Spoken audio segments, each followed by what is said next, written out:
Le petit garçon de 6 ans qui se trouvait dans la voiture percuté de plein fouet par le véhicule de Pierre Palmade le 10 février dernier est sorti de l'hôpital.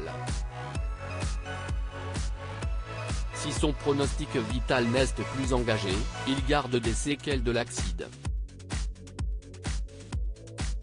Le vendredi 10 février 2023, sur une route départementale du sud de la Seine-et-Marne, Pierre Palmade provoquait un grave accident. Au volant de sa voiture, l'humoriste de 54 ans s'est déporté sur la voie de gauche, percutant de plein fouet un véhicule arrivant en face de lui.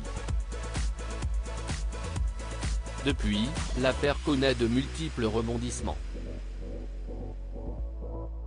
Hospitalisé au Kremlin-Bicêtre à la suite d'un AVC survenu samedi dernier, il a été placé en détention provisoire lundi 27 février. Des policiers sont postés devant sa chambre. Ils font des gardes, a précisé Yael Benamou, journaliste BFM TV, dans le live Toussaint de Bruce Toussaint. Et de poursuivre, il est resté à l'hôpital car son état de santé physique et psychologique ne lui permet pas d'être en détention à la prison de Fresnes, comme c'était prévu initialement. Le petit garçon de 6 ans a quitté l'hôpital quelques jours après être sorti du coma dans la voiture percutée par Pierre Palmade. Se trouvait un homme de 40 ans toujours hospitalisé, une femme enceinte de 27 ans qui a depuis perdu son bébé et un petit garçon de 6 ans. Ce dernier a été pris en charge à l'hôpital Necker à Paris dans un état sérieux. Le 16 février dernier, moins d'une semaine après le drame, il est sorti du coma. Ce lundi 27 février, il a pu quitter l'hôpital et rejoindre son domicile, d'après des sources concordantes. Mais le petit garçon garde des séquelles de l'accident, comme l'a confié Mélanie Vecchio, journaliste police-justice BFM TV. Il souffre toujours de nombreuses fractures, notamment à la mâchoire. Il ne parle pas, il se nourrit via une sonde, a-t-elle dit sur le plateau du live Toussaint, ce mardi 28 février.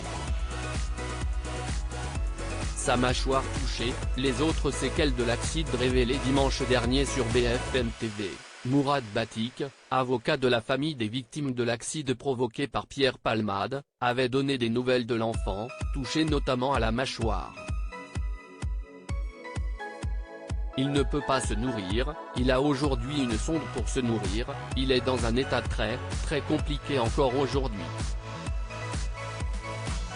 Ça va être un très long processus de reconstruction d'un point de vue physique, d'abord parce qu'effectivement, ouvrir la mâchoire, manger.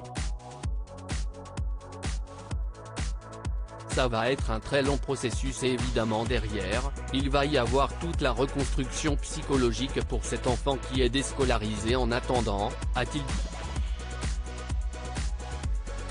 Quant au conducteur du véhicule accidenté, il va toujours très mal. Son état s'est très peu amélioré. Il est toujours fracturé, brisé, broyé dans tout son corps, a poursuivi l'avocat. À lire aussi Pierre Palmade placé en détention provisoire, où et quand l'humoriste va-t-il être incarcéré ?